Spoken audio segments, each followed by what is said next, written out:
I've been asked countless times to share my fly boxes. I haven't to date because they're incredibly boring and simple. All they do is line up with my fly fishing style.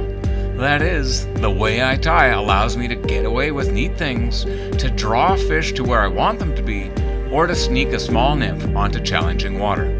In this video, I share my pheasant tail nymph box, the hooks and tungsten beads I use in order to match my fly fishing philosophy. Again, it's simple. And no, I'm not going to teach you to tie a pheasant tail nymph, but I will show you everything else and why my flies work. Hi guys, it's that time. We're going to dive into one of my fly boxes. And this one, as you can tell, it's been around a while. And it's been used and abused in pouring rain and in snow and heat, hail and all sorts of weather. It's been around the globe. Wherever there's trout, I take this fly box with me. It is absolutely the mainstay of my backpack, no matter what backpack I'm wearing. The one tried and true fly that I tie, and I use probably half the time, is the pheasant tail nymph. Now, if you walk into a fly shop and you go through the bins and you look at, well, hey, there's a pheasant tail nymph. Pretty straightforward, pretty boring tie, but if you look at the different kinds of mayflies and stoneflies, maybe some scuds, maybe damselflies, maybe dragonflies, small minnows, baitfish, maybe even small crayfish. What haven't I mentioned? Stoneflies, not caddisflies, not so much, but maybe mayflies, everything. It literally can imitate everything.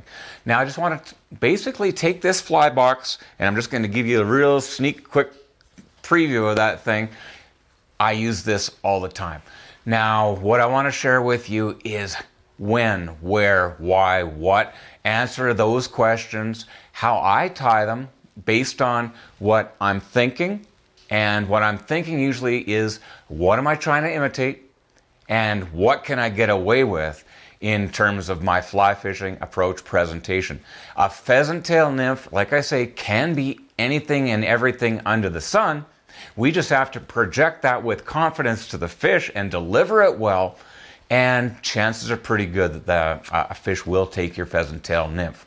Now, what I want to get into is the hooks, the model numbers that we use, the bead sizes, why we do certain sizes and patterns tied different ways with different bead sizes, larger than your standard hook chart bead size that you find on the internet. That is, if you have a number 12 hook, you need this size of bead.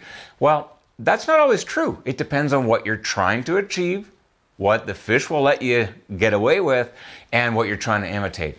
So let's get into it. Let's dive into this pheasant tail box so you have an idea of why I do what I do, when, where, and why, so that maybe you can apply some of that to your fly fishing and have a little bit more success.